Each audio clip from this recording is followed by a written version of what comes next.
Changing a clutch on a 944. I've had a lot of requests on YouTube for how to do this job. I have this car that needs it done, so I'm going to videotape it and try to provide you with as many tips and tricks as I can. It's a pretty long job. It can take, 8 hours, 10 hours, 12 hours, depending on if it's a turbo or non-turbo, or 86 turbo is one of the longest ones with the one-piece crossover pipe, because you have to remove that pipe to get the bell housing off. This is a 944S, the 16-valve version. An S2 would be similar to this one, probably a 968. But the first step is disconnect the battery. Later we're going to have to take the starter off, and you don't want one of the starter wires live as it's dangling down underneath the car, so we're going to do that first. The second step is there's a speed sensor on a 8-valve car, either turbo or normally aspirated. There are 2 speed sensors back here on top of the bell housing by the firewall. The S and S2 has just 1 sensor back there. Its other sensor is here by the cam gear here. That's where its second sensor is, for the top dead center. So the sensor reading the teeth on the flywheel, the speed sensor, is still back here. I'm trying to provide a view of that sensor, but it's kind of under the throttle body, back on the bell housing next to the ground. The ground is that brown wire way down there. I have to take the head off this car, so when I take the head off, we'll get a better view of that. Without the intake or the head in place, it's much easier for me to show you where that speed sensor is. It's right down there, bolted into the bell housing, so it has a little 10mm hex bolt on the top. So we'll loosen that, and then we'll be able to slide that upward. I can give you a good view of that on an 8-valve car, because my race car has the heater valve and all of the stuff removed, so there's lots of empty space down here. Those are those 2 sensors right there with those 2 little hex head screws. I think the original bolt on that had a 10mm hex on the head and like a little shoulder. I must have, when I rebuilt this engine, just put in those little hex ones. So what you do is you undo those 2 bolts, holding those on, and then you kind of twist them, and you should be able to kind of wiggle them upward. The problem is they go through a hole in the bell housing, so you're not going to be able to get the bell housing off with those sensors protruding through it. And now on a lot of these cars that are needing clutches for the first time, they have 100,000 miles, they're 30 years old, those sensors are really hard to get out. So sometimes you actually have to just undo that sensor bracket, which is that bolt right there, and then there's another bolt down at the bottom. If you take that bracket off, you can get the sensors out in their bracket when you take the bell housing off. We're also going to unplug the oxygen sensor, so it will come out with the exhaust system. It's this plug that's under this little plastic cover here. On an NA car, on an 8-valve car, there's not the plastic cover, but it's in a little round clip here. The speed and reference sensor plugs are under that. So we'll unplug this guy. So we'll unplug this guy, and we'll make sure that it's routed out from the zip tie so it's free to go down. There are actually a few more things on the bell housing we have to get off before the bell housing will come off. I just remembered. So this little stubby sensor down here on the side has a 10mm head bolt, M6 bolt there. This is used for the factory diagnostic tool from the 80s, which no Porsche dealer still has that. So the thing to do is to remove this.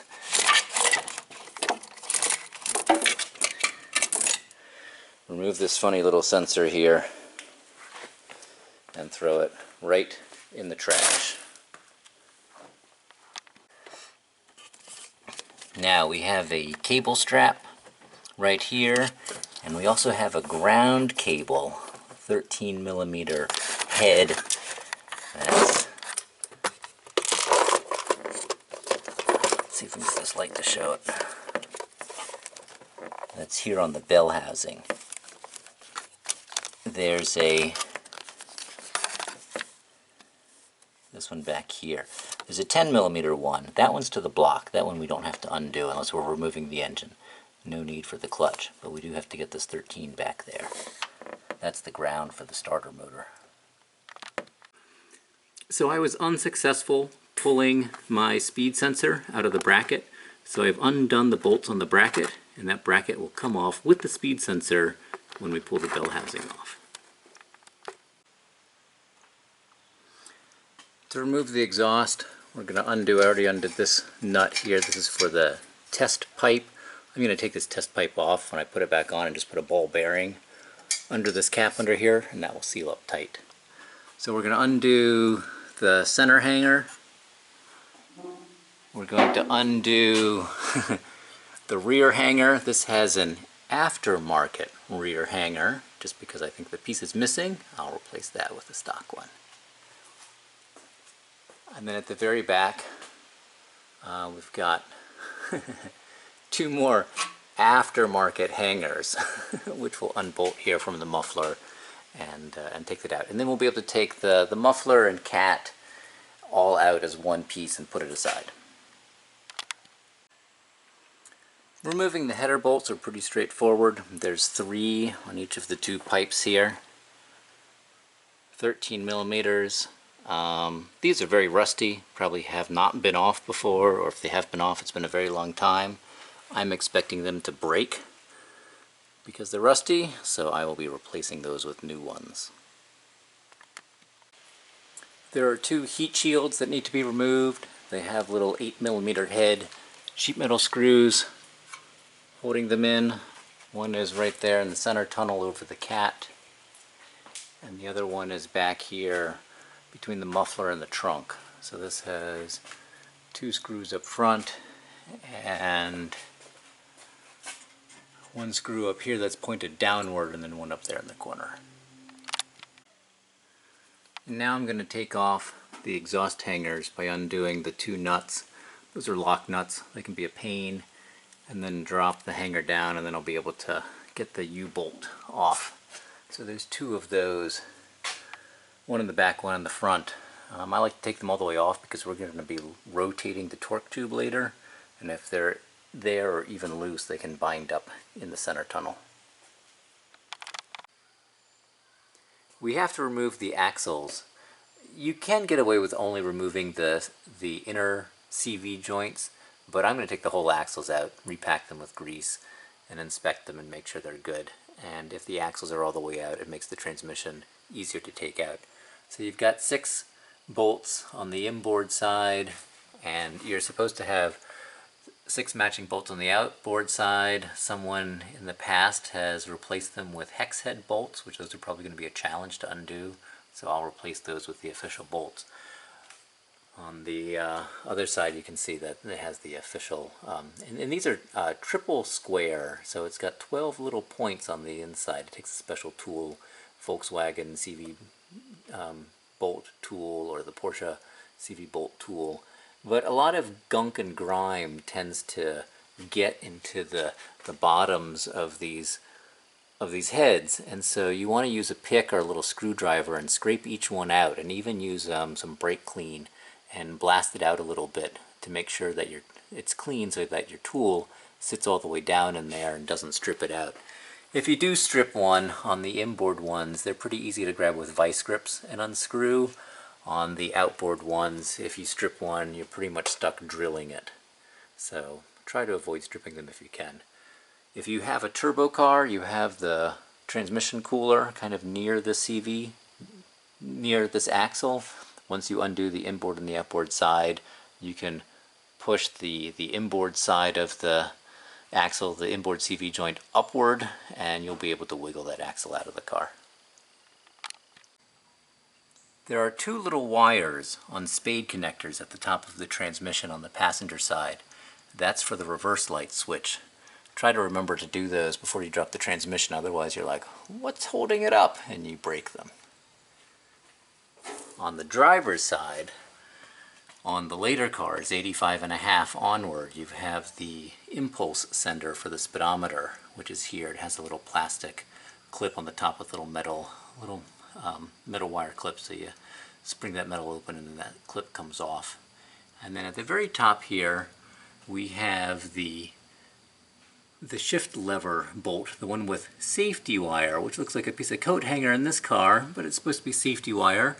It's good that there's some kind of wire on this car. I have seen those bolts, when they are not safety wired, back out, and then you lose the ability to shift.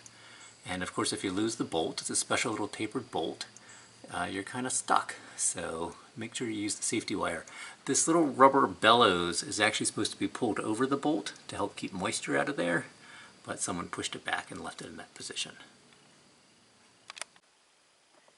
We have to remove the shift linkage from the shifter to the transmission, and we also actually have to take the shift lever off of the torque tube. So we're going to start by pulling the boot up.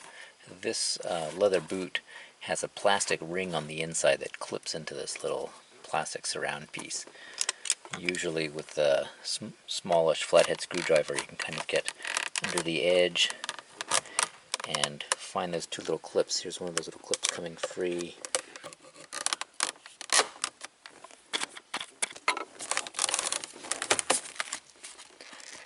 And we're going to lift that boot all the way up. This rubber boot is supposed to be mounted on the tunnel here. It's got a little groove on the inside of the rubber, and that little groove is supposed to go on the metal here. So we'll have to put that back right. And then actually this rubber boot is supposed to be up over the shift lever here, and what the rubber boot is, it's supposed to be a seal to keep exhaust gases out of the cabin.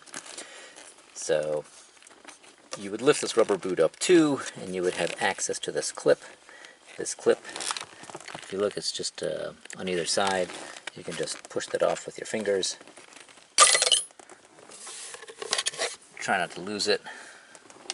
And then now the shift knob is going to come straight up, like that. If your leather part isn't torn like this one, you know, it's connected to that shift knob. And then of course this rubber boot is supposed to be on part of this as well. Alright, so now we see our shift lever here. Now I want to point out, you see how when I rock this back and forth, there's a bit of play? This play is because this pin here has become somewhat tapered, and so it's not holding very tightly.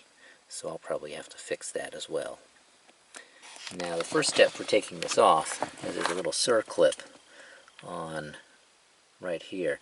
Sometimes you see this lever mounted the other direction. There is no left or right, it can go either way. But with a small screwdriver, I'm going to see if we can take the circlip off. Alright, I was able to use two screwdrivers, two hands, and push that little clip off. Now the clip is off, this will slide off. Now we have to take this lever all the way off.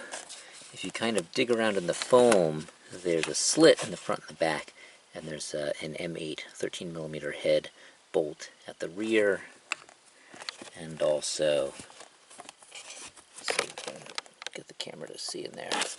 Well, trust me, there's one at the front too, and you'll have to find it to take that out. And then now this is gonna just, we have to wiggle it a little bit. But this lever is now free to come up. There's kind of a bracket underneath there. Here we go. So here's this bracket. So this bracket has kind of a plastic ball and socket cup on the bottom, and that's what goes into the bottom of the shift lever. So if you change the shift lever, typically these plastic bits break, so you get a new plastic bit, you get a new shift lever, and you can change that. So once the little tapered bolt is out, the shift lever just slides forward, and you're going to actually want to push it forward quite a ways. There's a plastic tube here that goes through the torque tube and through the transmission. We want to get the shift lever forward of that plastic tube so that when we take the transmission out, that plastic tube can flex a little bit and the shift lever won't hold it up and get in the way. So there's the shift lever there. In a minute I'll move that more forward. To get the shift rod to clear the transmission all the way, we have to move it a bit forward. But because of the foam, it's kind of in the way. So if we push the foam down, we have more space up here. So I'm going to actually rotate this rod kind of sideways so the curve in it isn't pointing upward, and then I should be able to move this forward. It's got to move forward about 10 or 12 inches. Now we have to undo the coupler between the drive shaft and the input shaft of the transmission. There's two access ports, both have rubber plugs. This car did have the rubber plugs, I've removed them. And we're going to be able to get the front bolt through that round access port there, and the rear bolt just through this big opening. Of course, they're not pointed at us. If you have two people, you can either have someone step on the clutch, and when the clutch is disengaged, you can reach in there with your hand and rotate it. Or what I like to do is put a socket wrench on the front crank pulley. I can crank the engine over by hand until the bolt lines up. Now you can see the head of that bolt line lined up. So that's an 8mm Allen. These are usually torqued pretty tight, and you need to unscrew the bolt all of the way. You don't just loosen it, you take it all the way out. Now that both bolts are completely removed, I can take a pry bar and I can slide this coupler towards the back of the car, towards the transmission side.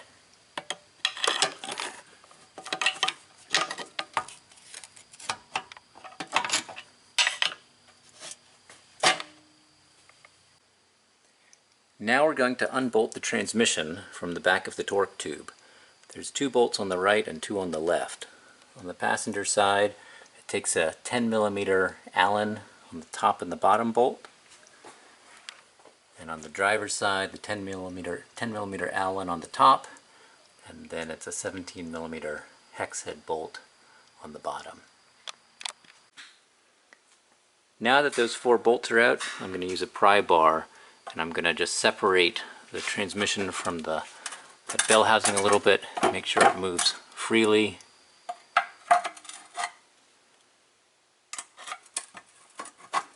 This is all looking pretty promising.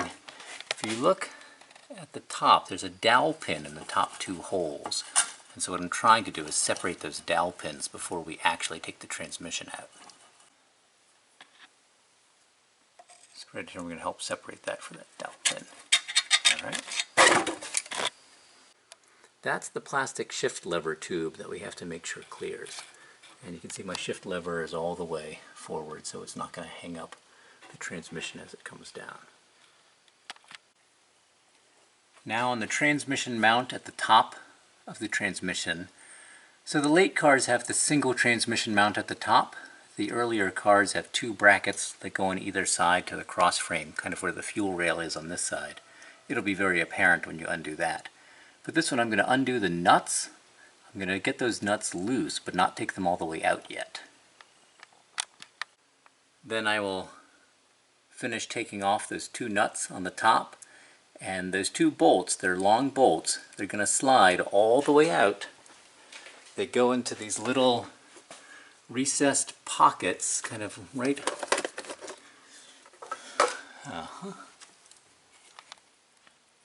right under the shift lever. Those kind of hexagonal pockets. Those are holding those bolt heads, so those bolts will slide right out. Once those bolts are out, the transmission is no longer being held into the car. Here's my transmission stand of spectacular proportions, a bar stool strapped to a furniture dolly. So this will allow me to put it under the car, right under the transmission. I'm going to set kind of the flat spot of the transmission here, right on that stool, and I'm going to lower it so that it's just supporting its weight. Alright, I have the two long bolts out of the transmission mount. I did use a punch and tap them out lightly. The transmission is resting on my stool. Now we're going to raise the car, and I'm going to wiggle that back a little bit to make sure the plastic shift lever tube clears.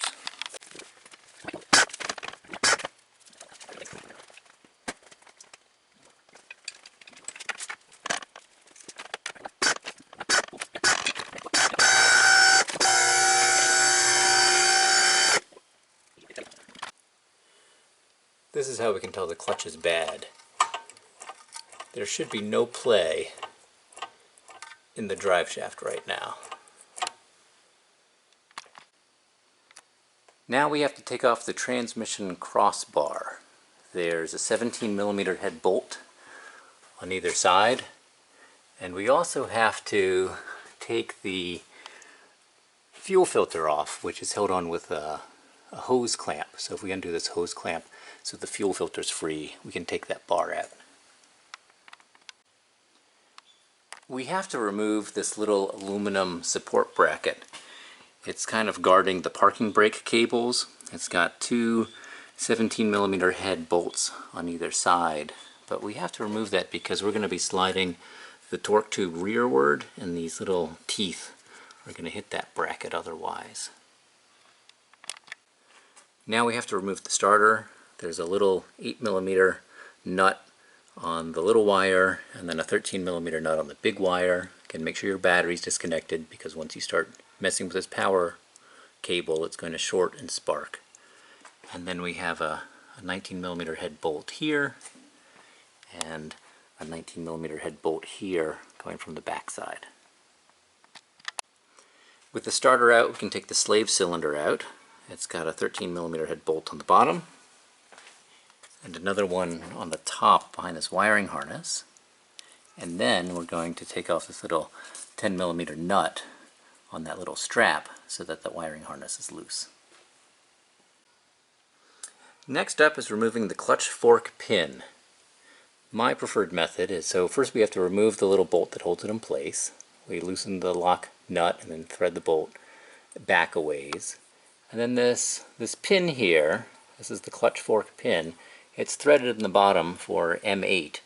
I can thread in a bolt and put a slide hammer on it, and I usually have good luck with the slide hammer pulling it out that way. I know some people will thread in a bolt and use it as a lever, or put vice grips in it, pull and lever that way. But that should come out. On these older cars, especially one that has never had a clutch done, they can be pretty tight. Alright, I've got my big slide hammer here. Let's see if this will start coming out.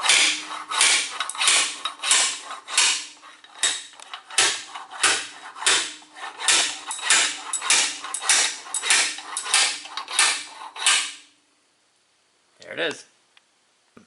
Now we're going to undo the 4 bolts that hold the torque tube to the bell housing. The upper ones can be a little hard to reach. Sometimes a swivel socket on a long extension is your friend here. Alright, those bolts are out. We can now start bringing the torque tube backwards.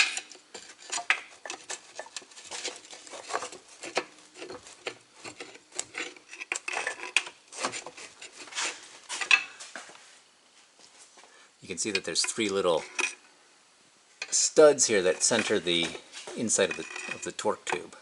So right now it's just the drive shaft has to finish pulling out. Now the key for moving the torque tube back is I've rotated it about 90 degrees clockwise if you're standing at the back looking forward.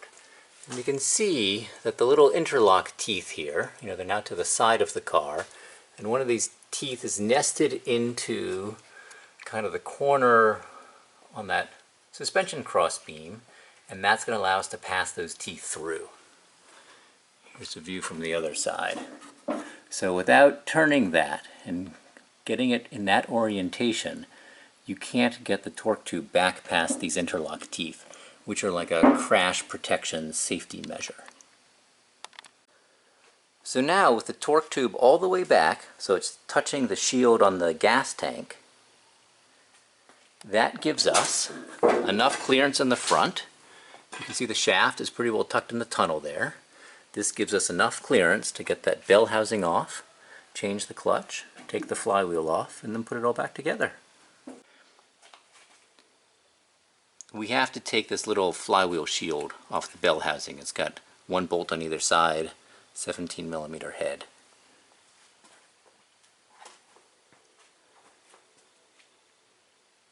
There's the other one.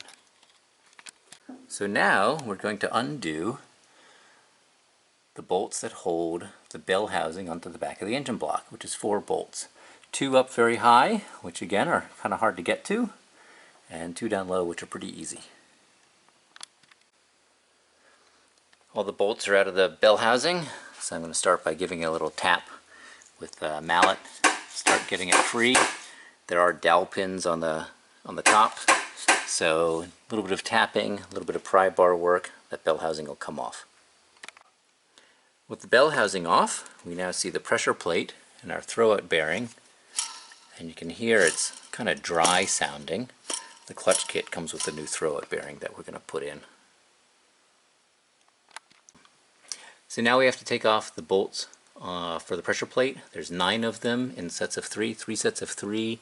They go through the ring gear, through the pressure plate, into the flywheel.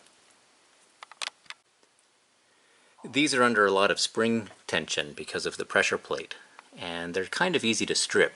The trick is to loosen them all before you take any single one out. If you take one out, you take it all the way out, and then the next one, and the next one, and the next one. By the time you get to the end, you've got one bolt that's holding all the torque, and you're going to strip the head before it lets go. But if you can break the torque on all of them, and then back them out, it'll go much better. When you're doing a clutch, it's almost criminal not to change your rear main seal because you're only 9 bolts away from it. You can reuse these flywheel bolts. They are torqued down tight, so you usually have to kind of support the flywheel or something. You can thread in 2 of the pressure plate bolts and then put a pry bar or something against those bolts to hold it still, and you will break the torque on all 9 of those and then take them off, and then the flywheel will come off. You can see on this car the rear main seal has been leaking a little bit. So again, for $9, it's worth it to change when you do the clutch. The easiest way to pull a pilot bearing out, I forgot to do it on the car with the video, but I have an old engine here, is I've got a little slide hammer, and this has just the right size jaws. This is from Harbor Freight. I think it's their 2-pound slide hammer. But it has just the right size jaws that I can get them into the inner race of the bearing. Put this little pin in place, and then if I screw the handle of the slide hammer in, it just puts a little outward tension on those jaws. And now that it's locked into place, a few taps with it, and it comes right out. To remove the rear main seal, there's a little notch down here, and what I do is I'll take a screwdriver and a hammer, and I'll just tap inward, and I'm just hammering the screwdriver in really just to deform the lip of the seal enough that I can lever it out. If I hammer a whole lot, I'll risk hammering the screwdriver into the crankshaft, and I don't want to do that. I can kind of just get it in there a little bit, and then as I lever out, you'll see it start to bring that seal out. There it is.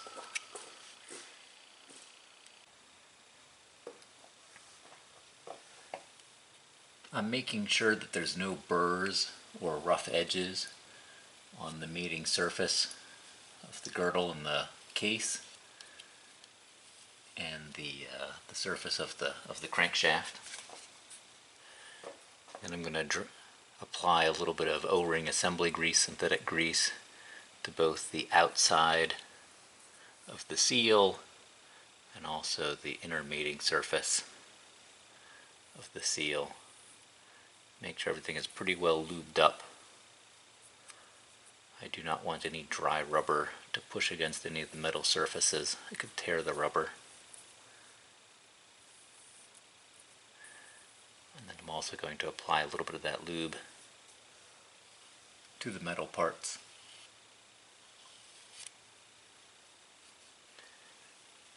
And then I'll start making sure the seal is over the crankshaft. Start getting it into place. And then very carefully with a little hammer,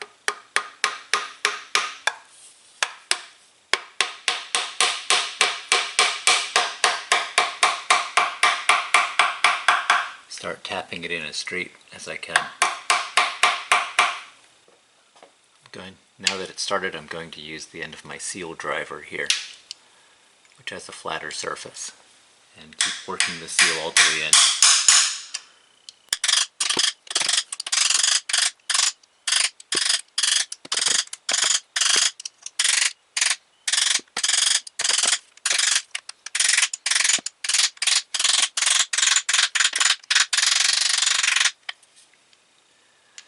And now I'm going to install the new pilot bearing in much the same way.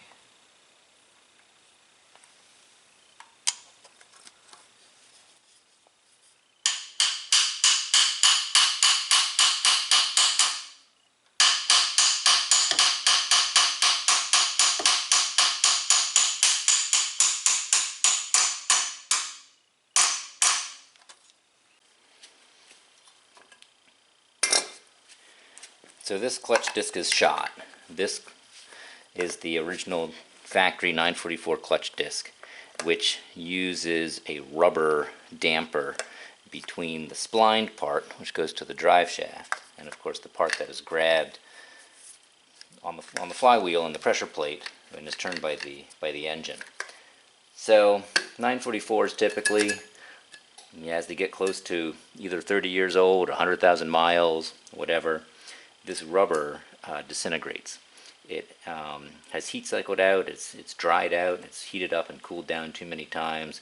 It starts chunking apart, and it fails, so that the splined part is now no longer really connected to the friction part. Now, Porsche knew that this was a risk, so they designed it with these little kind of dog teeth in here, so that if the rubber fails, these little things will catch, and you can still drive the car, although you start getting a lot of clunking and a little bit of vibration in the drive line as you transition on and off the gas. All replacement clutches will be this type. This is called a spring center clutch, and so it uses these springs to dampen the vibration or the forces between the drive shaft and the splines and the friction surface. So it just will go right in there. The way the clutch works, the flywheel, this part, is bolted right to the back of the crankshaft. Your clutch disc has an abrasive on either side, which is going to touch this metal surface in here, and it's going to touch this metal surface on the pressure plate. Now the pressure plate, this metal surface, is connected to this outer part of the pressure plate, which these fingers are a type of spring. And of course this shoulder surface is going to mount to the flywheel. So the clutch disc is going to be pinched between these two surfaces. And this is the throwout bearing. When we pull this bearing, we can separate these two surfaces and allow the clutch disc inside to not be grabbed anymore. So when you step on the clutch pedal, it opens the distance between the pressure plate and the flywheel and allows the pressure plate flywheel assembly to spin while the drive shaft and the clutch disc stay stationary. So the bell housing on the back of the engine goes over all of this stuff. And what's happening inside here is you have the clutch fork, this fork, and this pivots on that pin. You know, we have to pull that pin out to get the bell housing off. And so this fork grabs the backside of the throwout bearing. And this is the throwout bearing guide tube, so the throwout bearing rides in that. So when you step on the clutch pedal, it has a little plunger that pushes on the back of this fork, and as it pushes upward, it's going to move the throwout bearing backward or down, which is going to pull the throwout bearing this way, which is going to open up, again, that distance between the pressure plate and the flywheel and disengage the clutch. Now, this guide tube, I've seen those break, and so when this breaks, it breaks down at the base, and this rattles around and is on the drive shaft, and it can get stuck between the throwout bearing and the bell housing. So when you go to step on the clutch pedal, this is in the way, or the remnants of this are in the way, so that you can't move the throwout bearing back. So you get a rock hard pedal and the clutch doesn't disengage. So whenever I do a clutch, I always replace that guide tube. It's just held on by 3 bolts. It's about $35. It's worth doing. The other thing we have to do is on the clutch fork, there are needle bearings in the clutch fork where it rides on the shaft. And those needle bearings usually get dried out and don't do a very good job anymore.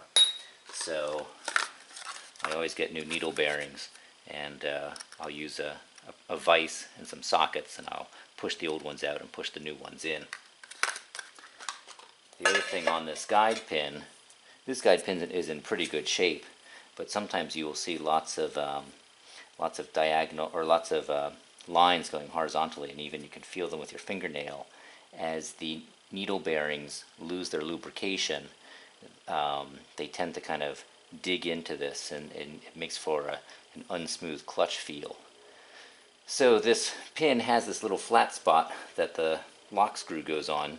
I will sometimes grind a new flat spot on the opposite side with just a bench grinder, and that way I can install the pin 180 degrees out, and it gives those needle bearings a brand new fresh surface to push against.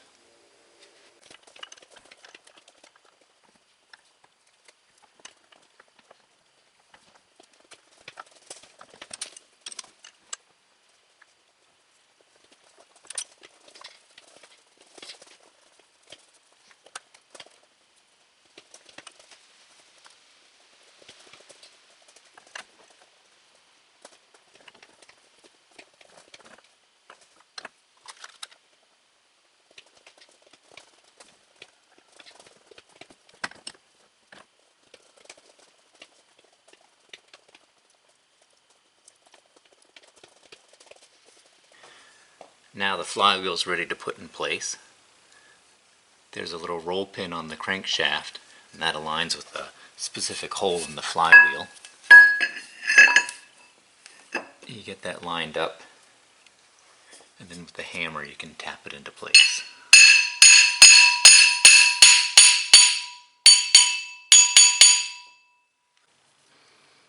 To assemble the throwout bearing, we've got the throwout bearing itself, 3 little washers which go together and go on next. Then we have this kind of bevel washer with the little fingers on the inside. This is going to go so it's angled upward. This surface is going to push against the pressure plate fingers and provide a little spring action. We're going to put the pressure plate on, and then we have this stepped ring that's going to go over on the back side of the pressure plate, and then a circlip which is going to go into a groove and lock it all together. The circlip is going to sit recessed in this ring here and hold it all together. So once it's recessed, it's locked in place and can't come out. So once I get the beveled washer on the throwout bearing, I set it on the ground, set the new pressure plate on,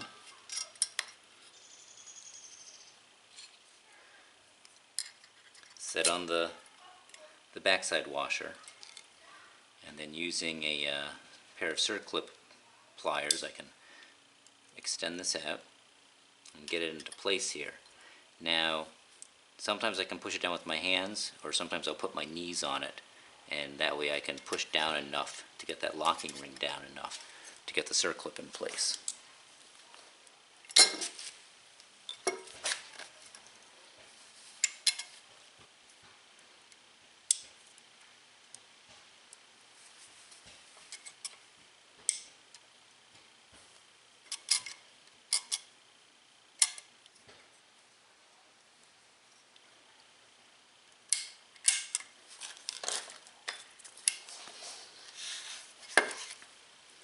You know when you have the circlip in place when it sits flush to the top of that ring and snaps in place. So there we have the new throwout bearing ready to go.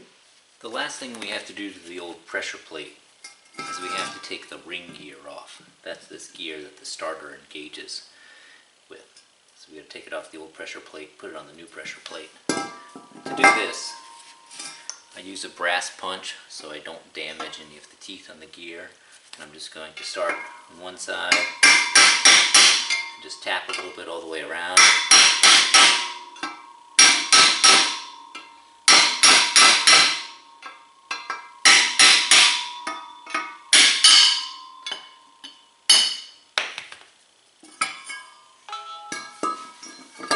And that gear comes right off. Now make sure when you put it on, it has a direction. it has the little pockets for the heads of the bolts. And so you actually have to line those up with the holes on the pressure plate. Now if you're unsure exactly how to line it up, you can always take some of the bolts and drop them through. Here's a handful of bolts. Drop them through in various spots. And I can be pretty confident that I have that ring gear lined up. And then again, using my brass punch,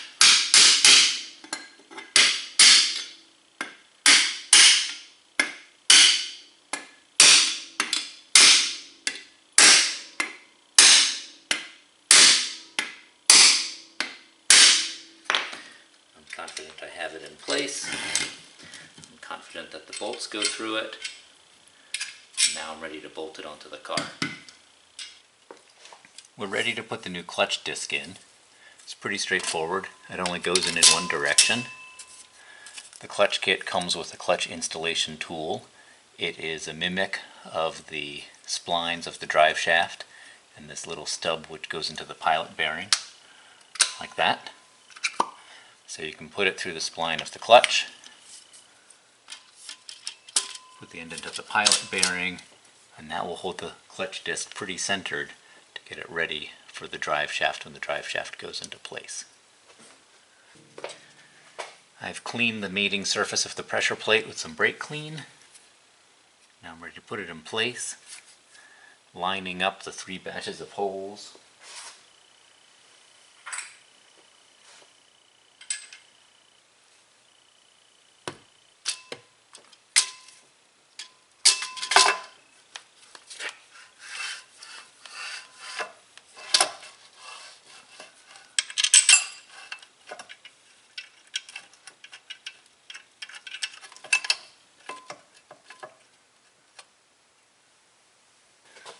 I'm ready to start threading in the bolts.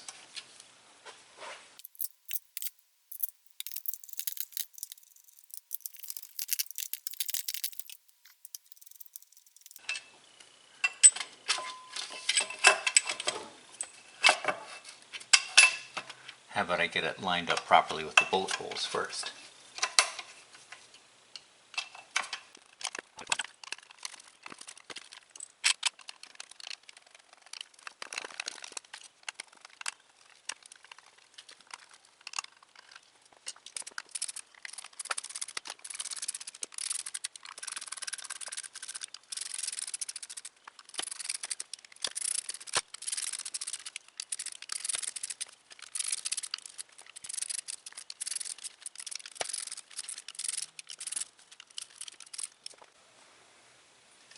The pressure plate gets tightened down to 18 foot-pounds on each bolt. So I'm going to start with the right side of the set of 3, go all the way around, then do the left side of the set of 3, and then do the middle of the set of 3.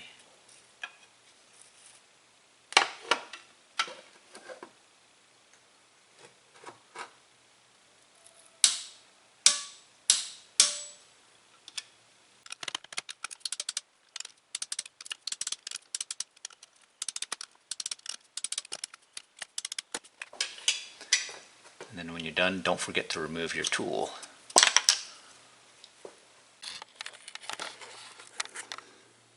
If you had to remove the bracket for the speeds and reference sensor, like I did, before you put the bell housing on is a good time to set the gap. So I have the sensor in the bracket, and the way this bracket works, it pivots on one side, and then this side is a slot, so it can move up and down. Now, I can't get the camera close enough to see, but on the S or the S2, that sensor is over these large teeth in the flywheel. So what I've done is I've moved the flywheel so that a tooth is directly under the sensor, and then this way I can set the gap between the tooth and the sensor. If you're working on just a regular 944 or a turbo, this bracket is longer, and there's 2 sensors, and the outboardmost sensor is over the teeth of the ring gear. So that makes it a little bit easier to space out. The gap is supposed to be 0.8 of a millimeter. So the way I do it is I've got a feeler gauge here. I'm going to put a feeler gauge between the bottom of the sensor and the tooth. And I'm just going to move the bracket down till, you know, the feeler gauge is pinched between the two. Tighten the bolt up, and then it's set, and then I'm going to pull the sensor out from the top and then put the bell housing on. We're ready to put the bell housing on. One thing you have to remember to do is to put your clutch fork into the bell housing, and remember that the little divot on the pocket of the end of the clutch fork has to face out of the hole where the slave cylinder goes. Otherwise the clutch fork isn't in the right direction. I've put a little bit of grease on the throwout bearing guide tube, and we're just going to line that up.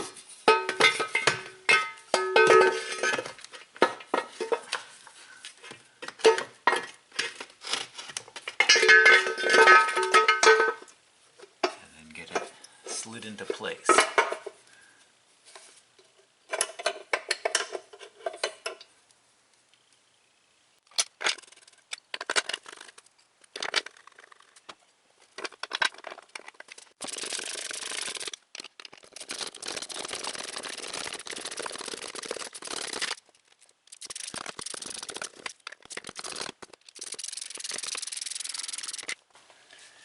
And then the bell housing gets torqued to 54 foot-pounds.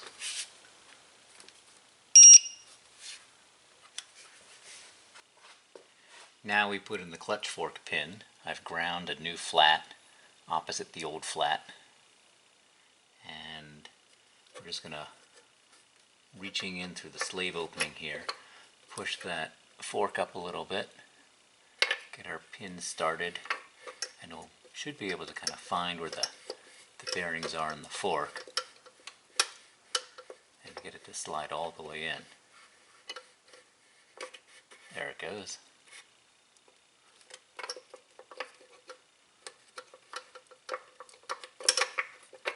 Alright.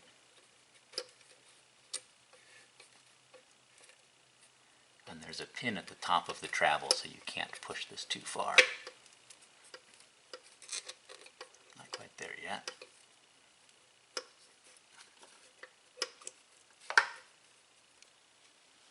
You can tell my pin's just a little bit crooked, so I'm just going to tap on one side of the flat to rotate it a little bit. Now I can push it up.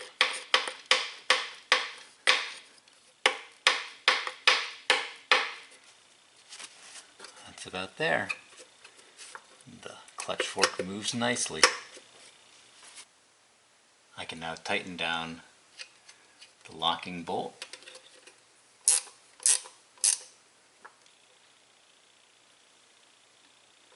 And then I can tighten down the lock nut.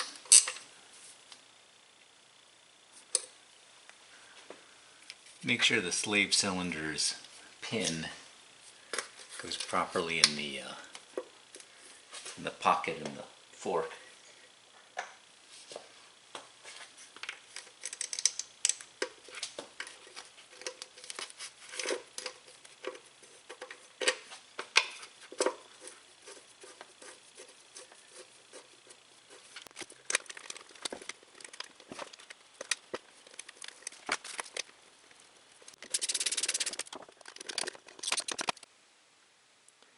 If your clutch disc is lined up with the pilot bearing properly, inserting the torque tube back is real simple. You slide it forward, rotate it to the correct orientation.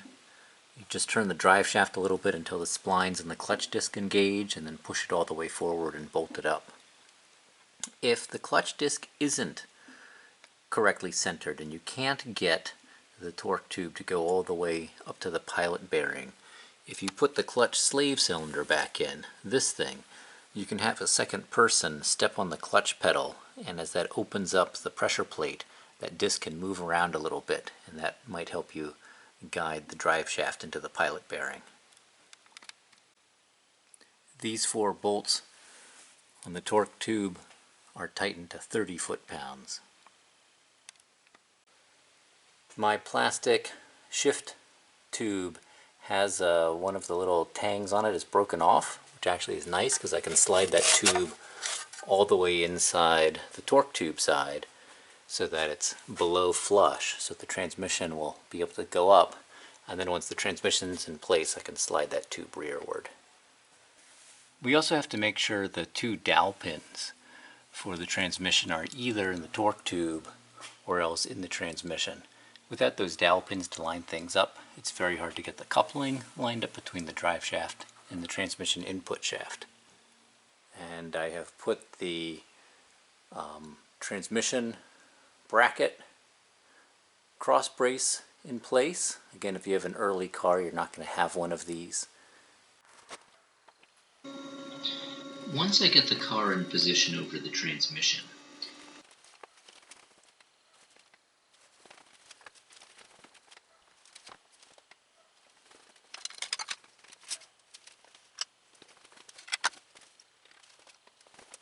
and everything's lining up well, I'll get the bolts going into the torque tube and just make the transmission, just start getting it not tight, just a little bit less than snug so that there's a little bit of movement so I can wiggle things around, but I can be confident that it's not going to drop.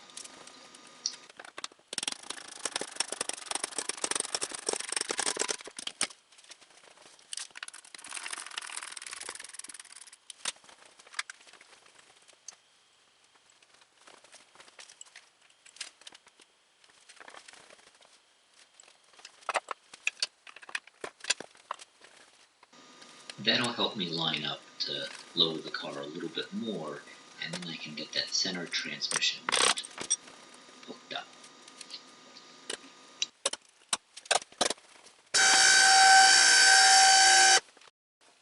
Now we have to connect the coupler in the little housing here.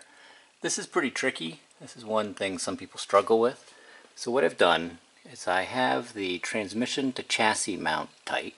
So the transmission's supported, it's not going to drop. And I have my support post here pushing up on the back a little bit. But I have all of the, I have the 4 mount bolts loose. You can see the gap there. And with this gap, it's going to allow me to kind of move the transmission around enough to get that coupler to slide onto that drive shaft spline. I should be able to start sliding this forward with the pry bar, lever off of the opening in the little bell housing here, and I should be able to push and rotate a little bit. Oh, there it goes, it's starting to slide. So now I've got it starting to slide on there.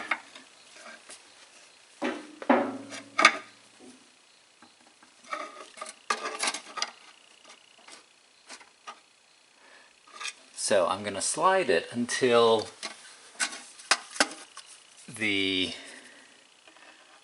I can access the bolt in the front hole. We're going to clamp it onto the drive shaft first.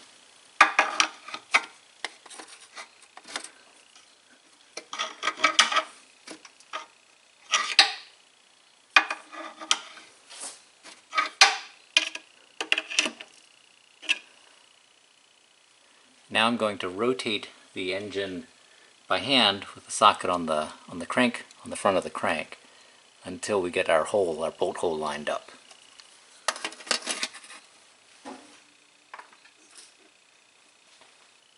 Now that the bolt hole is lined up, I can visually look up through the hole, and I'm looking to make sure that the pathway for the bolt is in the little groove in the drive shaft, so that the bolt will slide all the way up.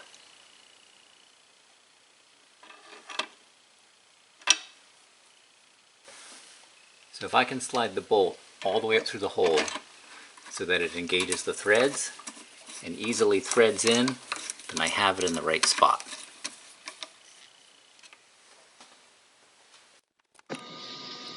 With the coupler in the right location, it's now time to tighten the transmission to the torque tube.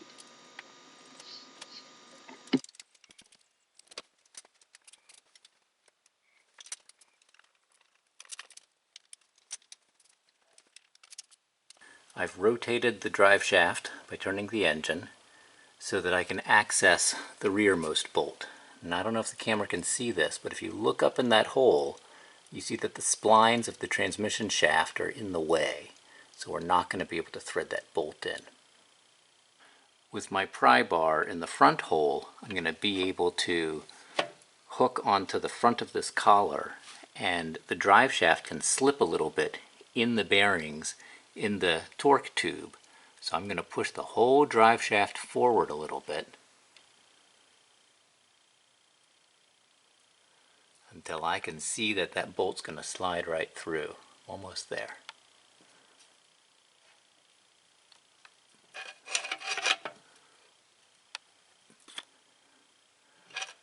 I think that's it.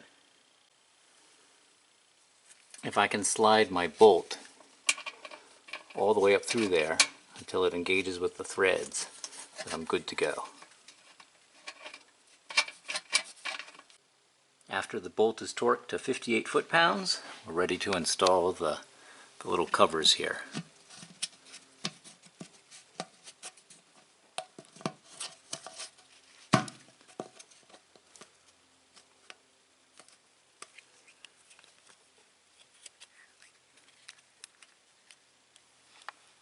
I've put the center heat shield in place. I have put on my exhaust hanger brackets, the rear one and the front one, but I've left them loose so that once the exhaust is in place and hanging from it, I can move them around and get them in just the right place. I've put in the little aluminum cross brace that goes in front of the parking brake. Slide the plastic tube, the guide tube for the shifter, into the transmission, and then slide your shift linkage bar back and get it in place so the threaded hole is over the tapered hole.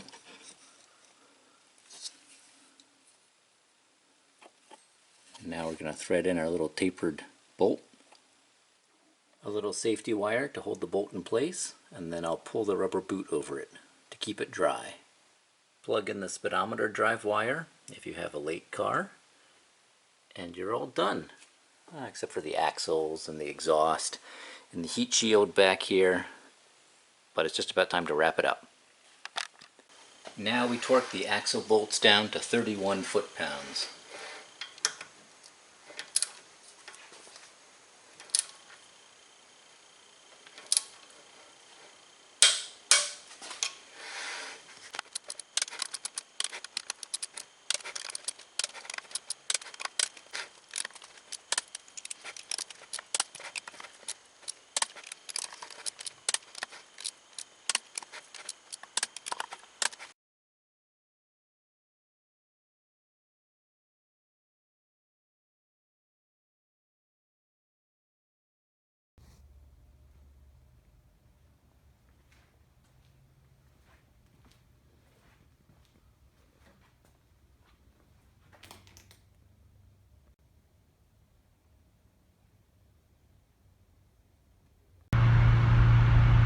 Sometimes in a tunnel I feel like such an adolescent.